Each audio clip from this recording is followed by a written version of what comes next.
Stephen A. Smith is one of the most popular sports TV personalities and journalists. He's best known for not holding back when discussing various sports-related subjects. Despite often not agreeing with the popular opinion, he's regarded for his knowledge of matters that have to do with sports and his ability to get his ideas across. In today's video, we'll talk about Stephen A. Smith calling out Rob Pelinka and the Lakers after Patrick Beverley goes viral. Starting off with what Smith said to Pelinka, echoing the sentiments of many Lakers fans, Smith believes that the team's current state and lineup are not conducive to success, particularly in terms of winning, which is ultimately the most important factor. Smith expressed his dismay at the starting lineup for the Los Angeles Lakers, which consists of Lonnie Walker, Dennis Schroeder, Thomas Bryant, Patrick Beverley, and Troy Brown Jr. He questioned the decision by Lakers general manager Rob Pelinka, saying, "Really, Rob Pelinka? Really?" Smith said this was the most interesting storyline about the Lakers and expressed his disappointment at the team's state. He asked Pelinka,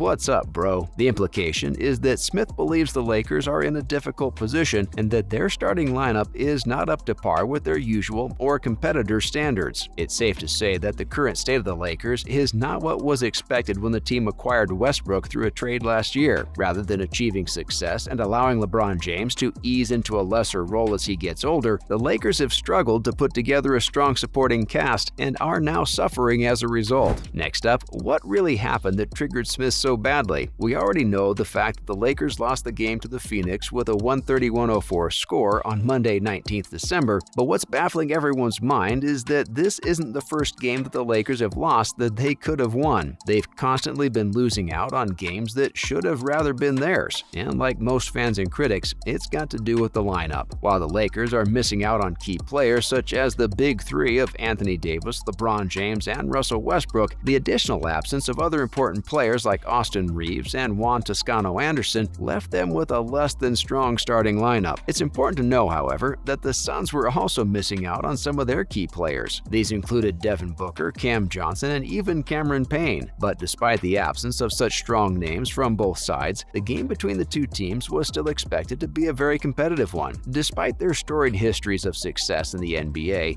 both teams put on a disappointingly one-sided game, with the Lakers ultimately losing by a large margin of 26 points. It was clear that they were not competitive and had little chance of victory. Following up, so what's with the Patrick Beverley and Chris Paul story? The Beverley-Paul feud is one of the longest-standing and well-known rivalries in the NBA, with a history dating back to 2013. It is more accurately described as an ongoing conflict rather than a mere story. The recent matchup between the Suns and the Lakers was just the latest chapter in this ongoing feud. One of the most famous incidents between Beverley and Paul occurred in 2013 when Beverley aggressively confronted Paul while playing defense during a game between the Houston Rockets and the Los Angeles Clippers. Beverley knocked the ball away from Paul and then bumped into him, causing Paul to fall to the ground. This incident led to a scuffle between the two teams and resulted in Beverley being ejected from the game. But even recently, in the last game between the Suns and the Lakers, a full-blown scuffle almost broke out when Patrick Beverley shoved Chris Paul from behind. At the moment, it looked like the chaos that ensued would lead to something bigger, but fortunately, things got under control somehow. And then, when the two met again on the 19th, it wasn't surprising to see that the long-standing rivalry between the two was pretty much alive, with Beverley trash-talking Paul throughout the game. Coming up, let's discuss the status of the LA Lakers' season performance. The Lakers aren't having the greatest of times this season, especially given that they started off with a 5-game losing streak and a record of 2-10. However, ever since then, it's shown some signs of improvement. Anthony Davis is now performing at an MVP level, while LeBron James is all fit and healthy. And not just that, with Russell Westbrook returning to his previous level of play, the team has experienced some success. At one point, the LA Lakers looked really good, with a stretch of 8 wins and 2 losses, bringing their overall record to 10-12. However, they could not maintain this level of success and lost some games they were expected to win. Their fortunes took another turn for the worse when Anthony Davis, a key player for the team, was injured and will now be out for an extended period of time. Watching all this happen, Tim Legler, the co-host of First Take with Stephen A. Smith, commented that with 40% of the season already over, the chances of the Lakers having a successful season are diminishing. Despite this, reports indicate that the team is eager to make trades and targets January to pursue trade opportunities aggressively. It may be several more weeks before they can begin making trades. Finally, what's the Lakers' plan if it comes to trades? The Lakers may be looking to make trades in January, and the one team they could potentially target is the Chicago Bulls. It has been rumored that the Lakers are considering the possibility of acquiring DeMar DeRozan, a player whom they were previously rumored to be interested in, but ultimately decided against in favor of acquiring Anthony Davis. The Lakers chose Davis to play alongside LeBron James, and the duo has performed well for the team. However, DeRozan could be a nice addition to the squad as well, since he's consistently been one of the top players in the league, earning numerous accolades and recognition for his performances. DeRozan is known for his strong scoring ability and has consistently been among the top scorers in the NBA throughout his career. He is also a skilled playmaker, averaging over 4 assists per game in several seasons. In addition to his scoring and playmaking abilities, DeRozan is also a solid defensive player and has been named to the NBA All-Defensive Team on multiple occasions. So we'll have to see how that holds up if he is ever to join the Lakers squad. Moving on, let's talk about Stephen A. Smith still having hopes for the Lakers season. At the moment, the team does not look in any sort of position to compete for the playoffs, yet Smith is very optimistic when it comes to them. In fact, he believes that they will play in the playoffs. Smith stated that James is just phenomenal and that he cannot say enough good things about him. This is a strong endorsement of James' current level of play, as Smith is known for his critical and nuanced analysis of sports. In addition to praising James, Smith also recognized the strong performances of Anthony Davis and Russell Westbrook, two other key players for the Lakers. However, he also pointed out mistakes that Davis made in recent games against the Philadelphia 76ers and the Boston Celtics. Despite this, Smith concluded his comments by stating that the Lakers are better defensively, more athletic, and have a good chance of succeeding if the trio of James, Davis, and Westbrook continue to play well. He emphasized that they are not facing teams of the same caliber as the Celtics and the 76ers, which suggested that the Lakers have a good chance of success against other opponents. Hey, the boss has said it, who are we to differ? Following up, even with that optimism, there are some doubts. During his commentary, Smith made a crucial observation that may have gone unnoticed by viewers. He pointed out that, in his opinion, the Lakers are capable of winning more games than they lose, but they desperately need to add another shooter to their roster. However, he expressed uncertainty about how they might go about acquiring one, and that actually sums it all up perfectly. In theory, the Lakers are an amazing team, but as we've discussed several times in this video, its key players and even the management are not exactly present in the same capacity they should have been, so we'll just have to wait and see what happens next. Finally, what about the core issues though? Although Smith made a valid point, he ignored the team's significant issues. On paper, the Lakers have a strong trio of superstar players: LeBron James, Anthony Davis, and Russell Westbrook. These players are known for their scoring, defensive, and playmaking abilities and have helped lead the Lakers to success in the past. However, these same players have also made mistakes that have had a major impact on games, causing shifts in momentum and ultimately costing the Lakers victories. In addition to this, the Lakers are struggling with a lack of reliable shooters, which has hindered their ability to score and put pressure on their opponents. This is a significant issue for the team, as shooting is an important part of modern basketball, and teams need to be able to make shots in order to succeed. To address these issues, the Lakers may need to change their roster to bring in players who can provide scoring and shooting. However, they might not have the necessary assets to make such changes, as they may not have the players or draft picks to trade to acquire new talent. That's a wrap for this video. How do you see the season ending for the Lakers? Do you have any suggestions for how they could improve? Let us know in the comments below. Make sure to give this video a thumbs up and subscribe to our channel for more videos like this. See you at the next one.